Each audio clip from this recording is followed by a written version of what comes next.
সংসদে বসে আজাইরা আলাপ করা হচ্ছে, কিন্তু জনগণের যেই গণভোটের রায় সেটাকে মানা হচ্ছে না। প্রিয় ভাইয়েরা, আজকে অনেকেই মনে করেন আপনারা মহাজন হয়েছেন। এই দেশে বহুত মহাজন আপনাদের আগেও ছিল, কেউ টিকতে পারে নাই।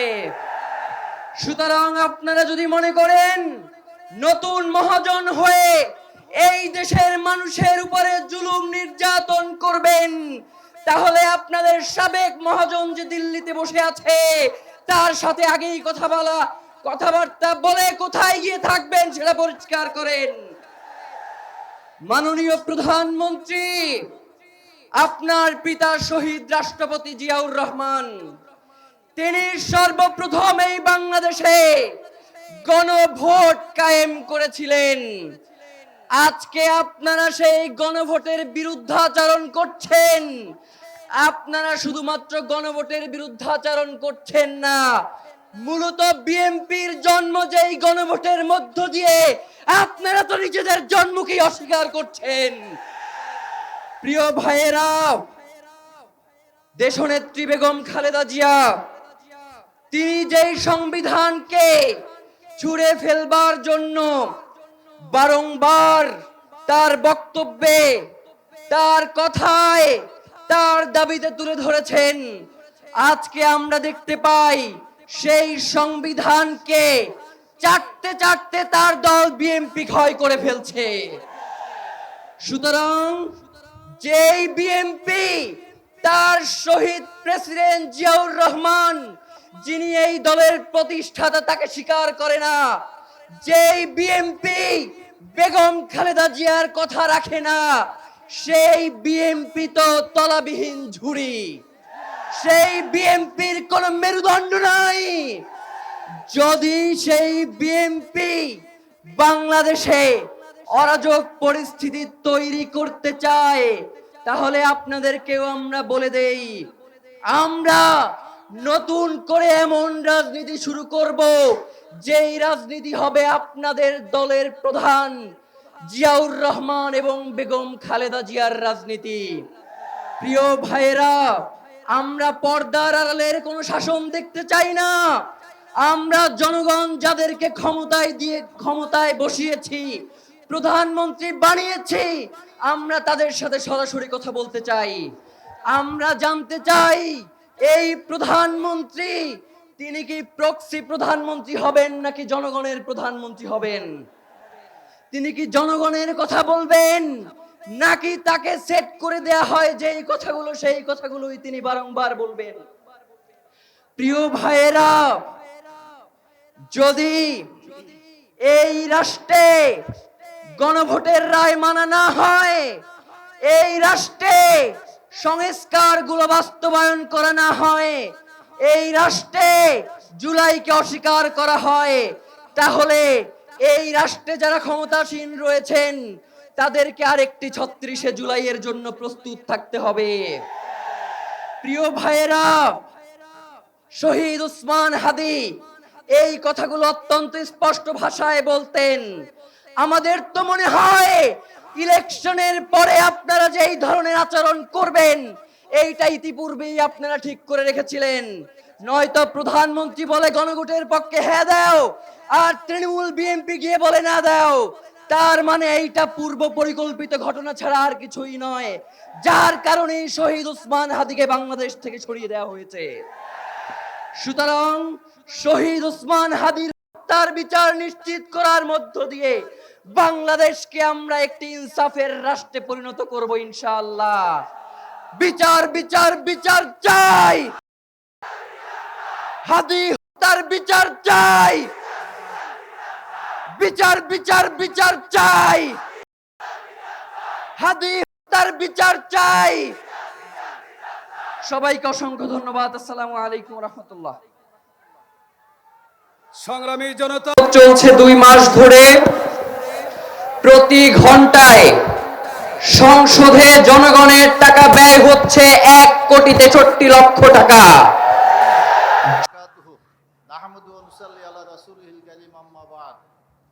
গণভোটের রায় বাস্তবায়নের দাবিতে বাংলাদেশ খেলাফত মজলিস কর্তৃক আয়োজিত আজকের এই সমাবেশে মোহতারাম সভাপতি, উপস্থিত জাতীয় সংসদের বিরোধী দলীয় নেতা, উপস্থিত জাতীয় সংসদের বিরোধী দলীয় চিফ হুইপ, জাতীয় নেতৃবৃন্দ, সংগঠনের নেতৃবৃন্দ, সাংবাদিক ভাইয়েরা, উপস্থিত দেশপ্রেমিক ভাই বন্ধুগণ, আমি বক্তব্য দীর্ঘায়িত করব না। আমি শুধু একটি কথা বলবো, নির্বাচনের আগে আজকের প্রধানমন্ত্রী বিভিন্ন জায়গায় বক্তব্যে বলেছিলেন যে গণভোটে হ্যাঁ ভোট দিবেন, কিন্তু নির্বাচনের পরে উনি দেখলেন যে গণভোটের রায় যদি বাস্তবায়ন করা যায় তাহলে তা দুর্নীতি করা যাবে না। যদি গণভোটের রায় বাস্তবায়ন করা যায় তাহলে বিচার বিভাগকে তো নিজের ইচ্ছা মতো পরিচালনা করা যাবে না। যদি গণভোটের রায় বাস্তবায়ন করা হয় তাহলে নির্বাচনে ইঞ্জিনিয়ারিং এর মাধ্যমে নিজের ব্যক্তিদেরকে বিজয়ী করা যাবে না। যদি গণভোটের রায় বাস্তবায়ন করা হয় তাহলে ব্যাংক লুটপাট করার যে মিশন সেটা বাস্তবায়ন করা যাবে না।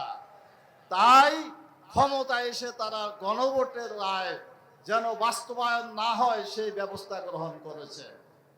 মাননীয় প্রধানমন্ত্রী, আপনি মনে রাখুন, 70% ভোটার যেখানে গণভোটের পক্ষে রায় দিয়েছেন, যেদিন তারা রাজপথে নেমে আসবেন পালাইবার রাস্তা পাবেন না, পাবেন না, পাবেন না। তাই অনতিবিলম্বে গণভোটের রায় বাস্তবায়ন করার ব্যবস্থা গ্রহণ করুন, জুলাই সনদ বাস্তবায়নের ব্যবস্থা করুন। আপনারা ক্ষমতায় থাকেন সেটাতে আমাদের কোনো আপত্তি নাই, কিন্তু ইনসাফ ভিত্তিক রাষ্ট্র, দুর্নীতি মুক্ত রাষ্ট্র প্রতিষ্ঠা করার যে জুলাইয়ের স্বপ্ন সেটা বাস্তবায়ন করতে হবে। শুধু হাসিনার পরিবর্তে তারেক রহমান আসবে এই জন্য জুলাই বিপ্লব হয় নাই।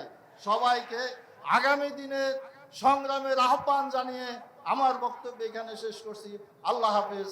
বাংলাদেশ জিন্দাবাদ, বাংলাদেশ খেলাফত মজলিস জিন্দাবাদ। সংগ্রামী উপস্থিতি, এ পর্যায়ে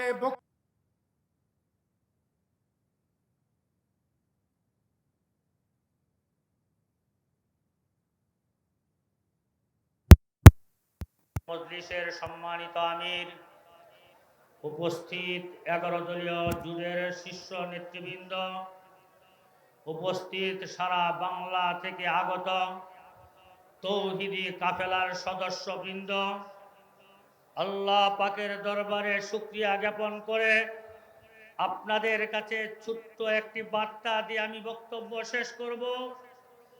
আমরা আজকে যে আন্দোলনে মাঠে এসেছি, এই আন্দোলনে আসার কোনো কথা ছিল না। আমরা তো জুলাই যোদ্ধাদের সাথে আহত এবং নিহত যোদ্ধাদের রক্তের সাথে আমরা ওয়াদা করে এসেছিলাম যে জুলাই যোদ্ধাদের এবং নিহতদের রক্তের সাথে আমরা বেঈমানি করব না, কিন্তু আইনের মার পেছে ফেলে কেমন যেন রক্তের সাথে বেঈমানি হয়ে যাচ্ছে।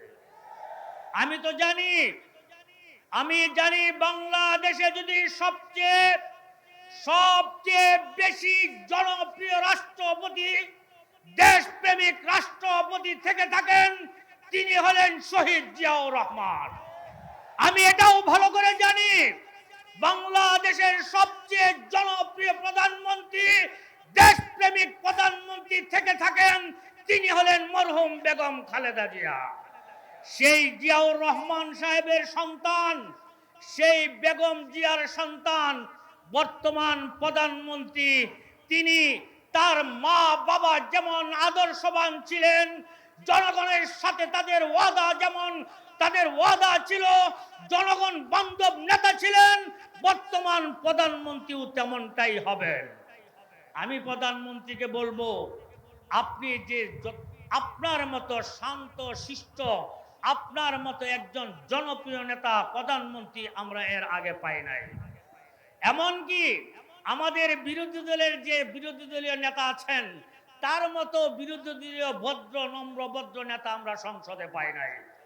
আমি মনে করি আপনার ডাইনে বামে যারা আছেন তাদের পরামর্শ না নিয়ে আপনি সংসদীয় নেতা এবং বিরোধী দলের নেতা আপনারা বসে এই জুলাই সনদ কিভাবে বাস্তবায়ন করা যায় তার বাস্তব পদক্ষেপ আপনি গ্রহণ করবেন।